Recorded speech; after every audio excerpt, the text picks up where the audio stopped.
Oras na para sa mainit na balitaktakan ngayong umaga, Joel.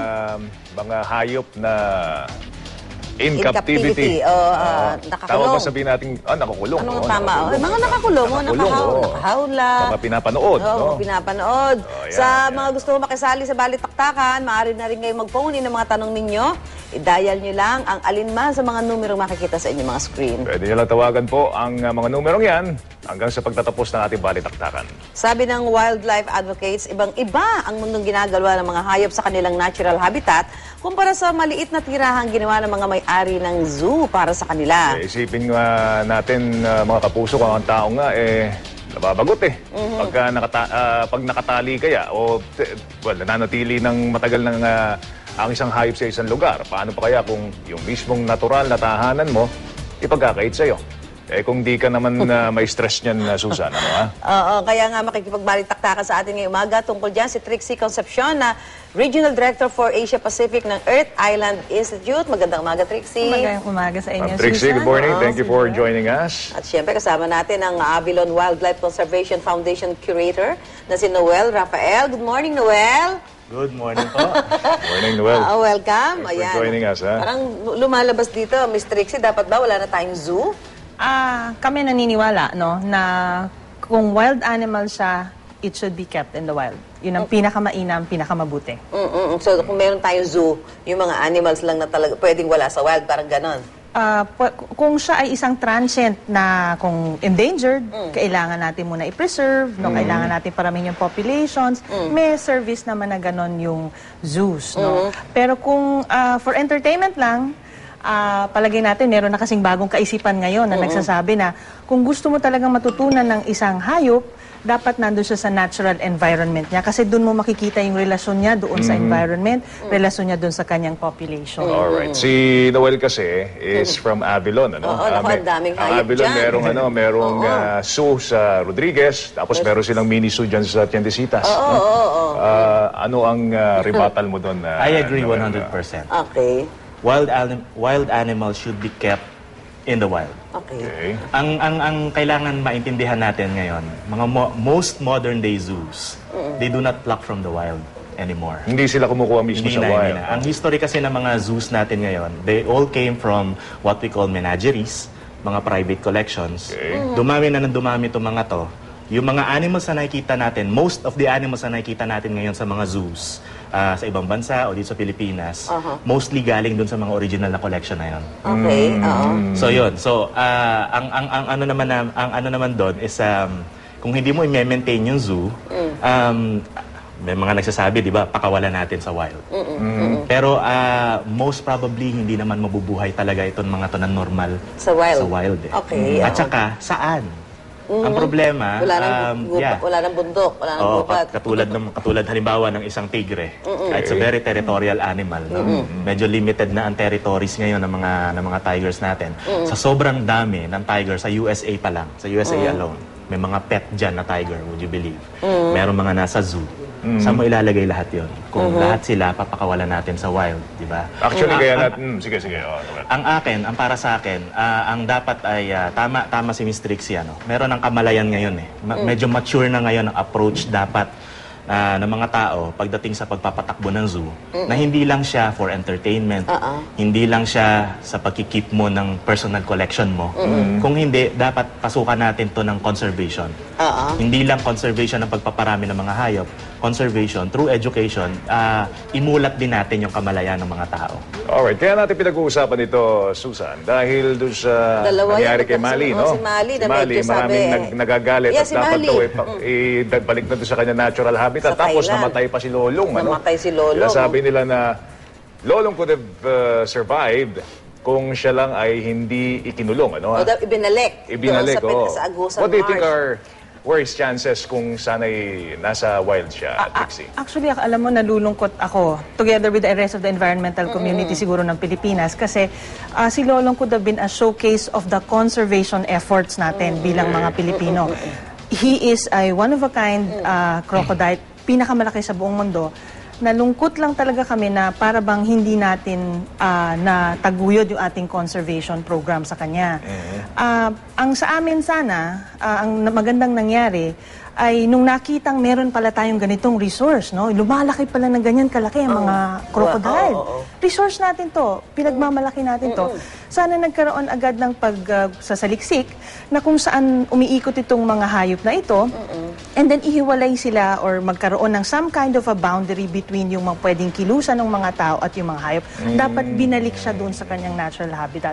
Proven na yan. Pag bigla mong in-extract all of a sudden, yung isang hayop from its habitat, yung ibang mga animals may tinatawag na capture shock namamatay sila a few minutes. After na matanggal sila doon. Kasi for a wild animal, napakalaki ni Lolong. You have to wrestle that animal into submission.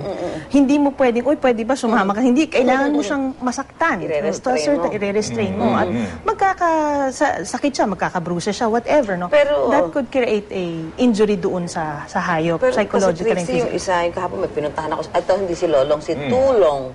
Sila? Tulong. Mas mahaba siya. Mas masyado siyang mahaba. 16 feet siya. Tulong, okay. Tulong. Hindi, talaga yung pangalan niya, Tulong. Talagang Tulong, hindi Tolong. Tulong. Okay. 16 feet nandun na siya sa Crocodile Park. Sabi nila, parang nung galing din sa Agusan, marsh ito salt water din. So wild din. So parang nung dinala siya sa Manila from Davao, parang nagkaroon din siya ng ganung mga kay Lolong. Pero nila parang nasalba naman nila. Kaya ang tingin namin din, we should also look at the animal welfare issue. Baka may kakulungan din tayo doon sa pangangalaga ng hayop. Kanina nga nagdi-discuss kami na baka may nangyaring pagkukulang doon sa pagtingin doon sa hayop. Well, nakita ba yung habitat ni Lolong? Yung lugar na yan. Ano ba yan? Zoo ba yan? Meron ba mga professional zookeepers dyan? At merong mga professional na talagang tumitingin na alam ang kalagayan ng mga kung ano yung mga pangangailangan. Medyo mahirap magano kasi I personally haven't been there. Okay. Pero sa nakikita ko naman, the enclosure is enough naman. Okay naman. What about sa Siguro ewan ko lang kung hanggang sa time na namatay si Lolong, ganyan yung situation niya na masyado siyang exposed. Walang problema kung walang problema doon sa level ng tubig. Wala ba problema doon? Ang problema is masyado siyang exposed.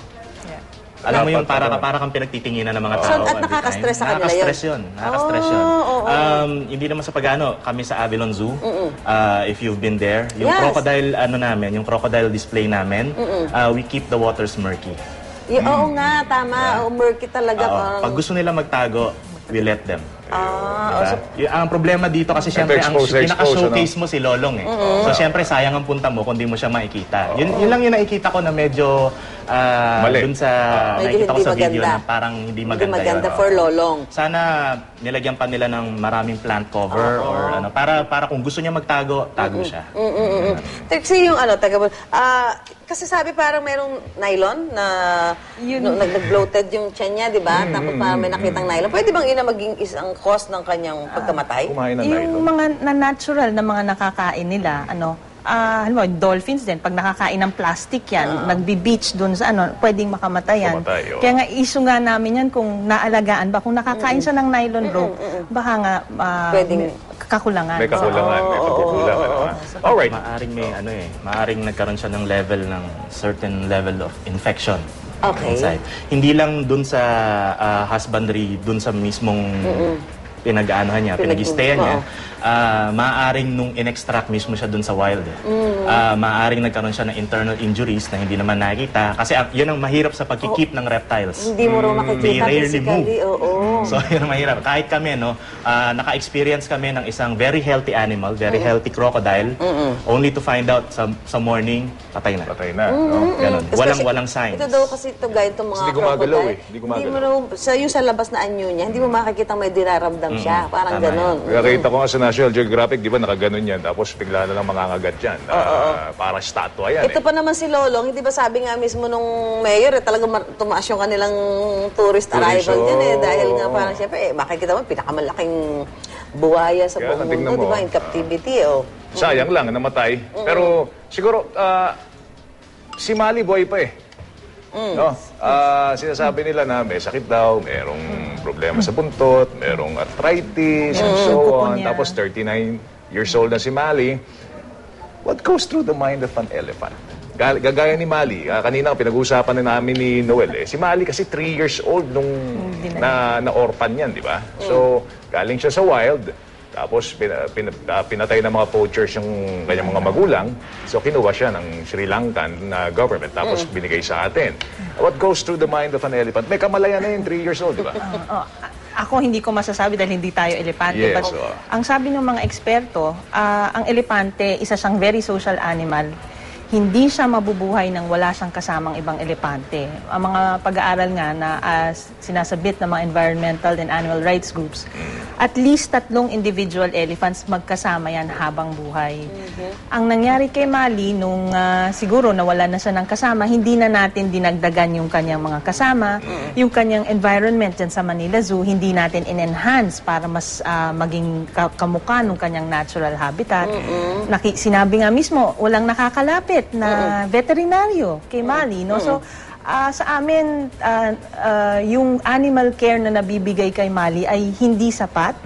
At dekada na, siguro nung bata pa tayo, nakita na natin si Mali doon. So, the animal has suffered enough. Tingin namin merong plano at proposal na siya ilipat sa mas mabuting tirahan. Kaya natutuwa kami na sana ay umayon yung mga local officials natin dyan.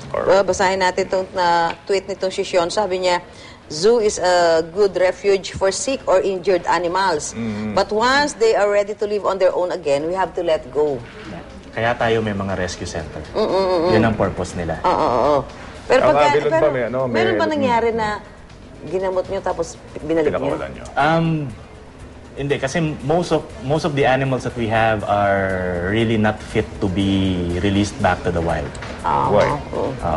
Hindi na sila adapted sa pagtira sa wild. Okay. Kailangan Kailangan ng matinding rehabilitation at literally tuturuan mo sila na mabuhay uli sa wild. At kailangan hindi sila ma-imprint talaga sa tao. May case study na ba kayo niyan? I mean, may sinubukan na ba kayo na ganon, galing sa wild? captivity? Hindi, galing sa captivity, tapos pinakawalan niyo sa wild. Wala pa po, pero merong mga documented na katulad nun sa California Condor sa San Diego Zoo. Very successful yung program nila ng pagbabalik nitong California Condor sa wild. Pero matinding proseso. Sa dolphins, actually, maraming incidences na ginamit sila sa circus, yung traveling from one city to the other. Nung inabandon na sila, dahil siguro hindi na kumikita, meron kaming expert sa aming, sa head office namin, ang tawag namin sa kanya, siya ay si Mr. Richard Obari, nare-rehabilitate niya yung dolphins, bumabalik dun sa dolphins yung natural instinct niya humuli ng isda, at napapakawalan niya ito in the wild. Na-awardan siya ng United Nations because of that effort. So, for certain animals, kaya siyang i-rehabilitate at i-release back into the wild. Yeah. Pero pagdating sa mga animals na nakatira sa mga gubat, ang mahirap kasi is yung imprinted sila sa tao. Alam nila, pag nakita sila ng tao, may pagkain, lalapit at lalapit sila sa tao. And you know, pag mga wild animal lumapit sa tao, that spells trouble. Yun ang mahirap kasi. Sabi, parang lalo yung buhaya daw, parang halimbawa, medyo mas may edad na yan, parang sa wild, parang hirap na siyang humanap ng pagkain niya. So kung nasa captivity siya, bibigyan mo na lang siya ng food. So mas tatagal daw yung buhay. Agree ka ba doon, Noel? Okay lang yun, pero dapat i-simulate mo. Ambush predator to mga tayo. Ang ibig sabihin ng ambush predator, nandyan lang sila. Steady lang. Naghihintay. Kahit matagal silang walang kainan. Tapos, tsaka sila susunggab pag meron na. So kami sa Avilon Zoo, sinisimulate namin yun. Hindi namin agad binibigay. Inaano pa namin, tinutukso-tukso namin. Tapos tsaka namin ihagis. Para makita namin yung natural behavior, talagang dudundagin niya yung ano. Eh doon kasi yung nangyari kay Lolong, sabi din naman ng mayor, di ba? Kung ibabalik nila kasi parang nakakamatay na rin siya ng tao doon. Lalo Mapatay na raw, kumakain na raw. Bumabaha, medyo mabilis yung paggalaw niya. So minsan may mga nabibiktimong mga tao, Trixie. Oo. Kailangan, ang tingin namin talaga, kung meron pang magiging lolong doon, dahil sinabi nila 5,000 individuals pa daw na mga crocodiles nandiyan dyan sa Agusan Marsh. Eh, hindi naman natin pwedeng kunin isa-isa yung 5,000 na yun at ilagay sa enclosure. Kaya ang tingin namin isang management plan talaga sa Agusan Marsh kung saan mahiwalay natin, masabi natin sa mga tao, itong area na to, dangerous to dahil dito umiikot yung mga buhaya.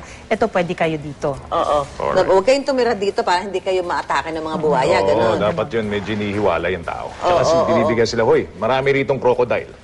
Kaso nga dito, Lumayo ka rito. sa Manila nga, di ba, yung mga waterways nga, may nakatira din Crocodile. Hindi rin mapaalis di ba? Marami din sa Fairview, crocodile. Okay, kamustahin natin ang lagay ng mga hayop sa isang wildlife park dyan po sa Pasay. Alamin natin ang panlasa na masa mula kay Michael Patin. Maki. Anong kaitan? Yes. Kasama natin si Ver. Ver, ano bang sa tingin mo ang naging dahilan kung bakit si Loloy ay nagkaganon? Si Lolong namatay.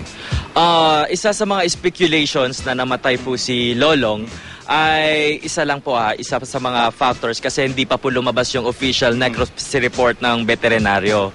So, isa sa mga nakikitang dahilan bakit namatay si Lolong ay ang stress. Stress talaga. Yes po. Yung size ba, yung age niya, does it matter? Isang factor din po yun. Dahil nerestrain po siya at matanda na po si Lolong, doon po siya na-stress po talaga. Parang animal stress na meron din. Yes. Ano pagkakaiba ni Lolong sa mga crocodiles dito sa farm ninyo? Well, walang pagkakaiba kasi nasa captivity sila. Ang pagkakaiba lang po is yung galing po siya sa wild. Samantalang ang mga crocodiles dito ay pinanganak na po dito sa captivity. May posibilidad ba na lumaki yung mga crocodiles dito na kasing laki ni Lolong? Yes po, kasi mga saltwater crocodiles naman po ito. Ang mga saltwater crocodiles ay sila ang pinakamalaking buhaya sa buong mundo. So, pwede rin pong lumaki ang mga saltwater crocodiles na to na kagaya ni Lolong. Ito itong crocodile na ito, gaano kalaki ito at gaano siya pwede lumaki? So, well, ang average size po kasi ng mga saltwater crocodile ay 20 feet. Hanggang makakaabot pa yun ng 26 Si Lolong feet. is what? 20? 20 feet. Parang ganito itong Itong skeleton na to ay isang 16 feet saltwater crocodile. So, ito yung pinakamalaki na so far. 18 feet. So, bubuhay pa yung 18 feet po namin. Yung si Lolong, baka may leleng doon, no? Ibig sabihin yung asawa niya or something na lumalaki din na kasing laki niya. May posibilidad ba sa tingin mo na meron pang mga crocodiles na kasing laki ni Lolong na out in captivity, particularly sa lugar sa Davao? Yes po. Posible pong may mas malaki pa kay Lolong.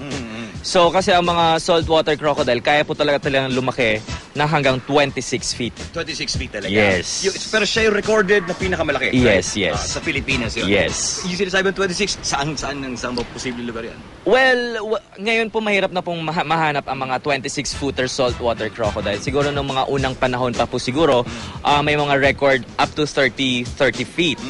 So, yung mga buhayang yun ay wala na po. So, ang reset po ngayon ay si Lolong 20 feet. Yung si Lolong yung nakikita mo nga, di ba? Patay na siya, nilalagay ng yelo. Anong pinakamaiging gawin, ay preserve o ano man? Being a naturalist, anong dapat gawin kay Lolong? Yan po, dahil si Lolong ay iconic na. So, world's largest crocodile siya. So, taxidermy po ang pinakamainam na pagpe-preserba sa balat ni Lolong. Sa layman's terms, ang taxidermy, yung parang nakikita natin mga parang stuffed toys na. Yes mga po. ganun. Ito po ay isa sa mga example ng taxidermy. So, ayan. So parang pinreserve yung katawan niya. Na para po siyang buhay. So kayang-kayang gawin kay Lolong ito na hindi masisira o Kayang-kaya po. Basta eksperto lang po yung mga gagawa kay Lolong. Alam, may background po sila sa taxidermy. Tapos ang sinasabi, nagreklamo iba't ibang mga grupo na parang hinuli, mga ganun. Si Lolong hindi naman hinuli, no? Kasi parang naano siya dahil nagiging sagabal siya o may pinatayo pa ata or something. Hinuli po si Lolong dahil may mga dahilan.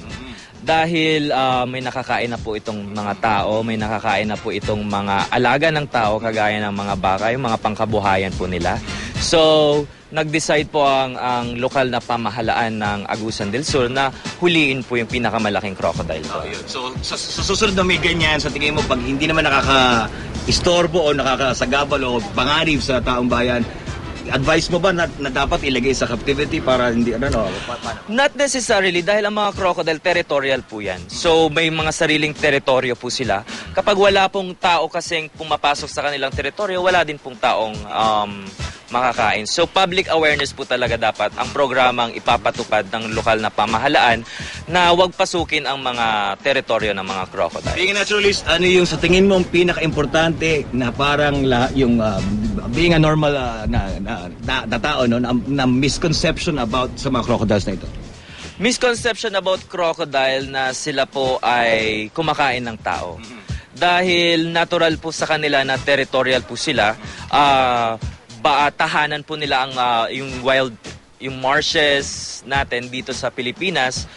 Bilang isang tao or isang mamamayan na nakatira sa isang lugar, hindi ko na po papasukin yung lugar na yun na alam ko naman na may mga crocodiles po So doon. yung lugar kung saan natagpo sila, pwedeng gawing parang sanctuary na lang ng mga crocodiles. Yes po. At saka protected area po talaga. Pag sinabing protected area, wala pong makakapasok na sino mang tao sa lugar na yan. Ayan, mga kababayan, ito, ano pangalan nitong crocodile nito? Crocky. Si Crocky. Kala ko si Croc. So, ayan, lumalaki, maganda ang Pilipinas sa mga crocodile, sa magandang habitat ito para sa Pilipinas. Ano? Yes po. Lalo na yung mga Agusan Marshes natin, Liguasan Marsh, isa sa mga pinakamainam na tahanan ng mga buhaya. Ayan, kung hindi naman kayo makakapunta ron at makakita ng mga wild dito sa Crocodile Farm, Napakaraming crocodile. yes. Balik sa inyo, Susan. Salamat. Nakita mo ba si dyan? Si Tulong? Andiyan si Tulong. Oh. Kasi kahapon galing tayo dyan. Nakita ko nga si Tulong. Ito may tweet pa rin tayo. Sabi, ang malungkot daw dito kay Lolong, yung nung na-capture siya, ang nakita agad sa kanya peso sign rather than his welfare.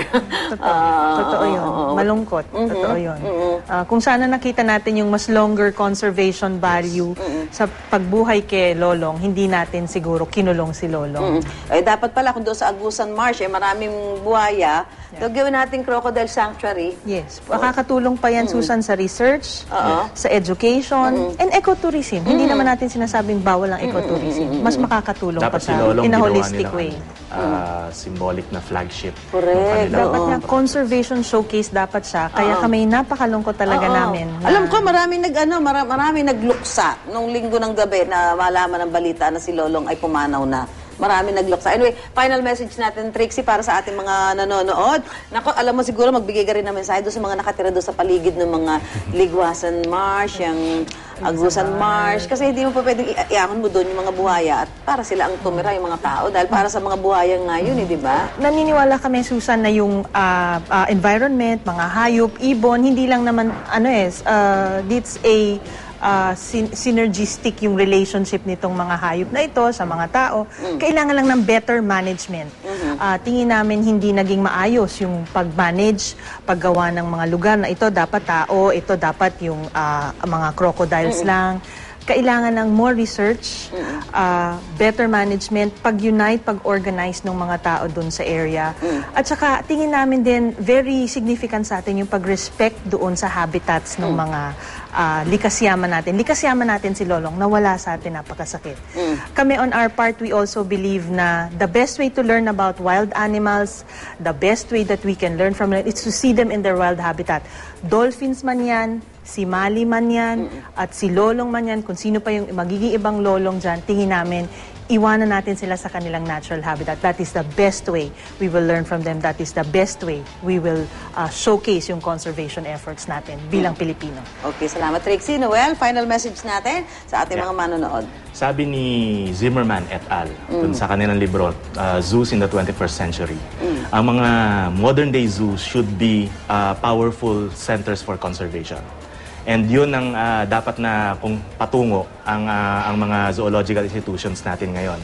Na hindi lang sila showcase ng iba't ibang mga hayop, kung hindi nagpo-promote sila ng conservation through education sa pagmulat ng kamulatan ng mga tao sa pamamagitan ng pagtingin doon sa mga hayop at pagbasa doon sa mga signage o pagbibigay ng kaalaman tungkol doon sa mga hayop. And at the same time, maging totoong wildlife sanctuary kung saan gumagawa talaga tayo ng serious na research, ng serious na mga conservation efforts through conservation breeding in the event na sana someday maibalik natin itong mga treasures na to back to the wild. And ang isa pang function din kasi ng zoo is gene banking. Ito ay parang plan B. Just in case na may mangyari sa ating environment, meron pa tayong babalikan. Okay, maraming salamat. Si Miss Trixie Concepcion at Noel Rafael para sa pakikipagkape at balitaan nyo sa amin ngayong umaga.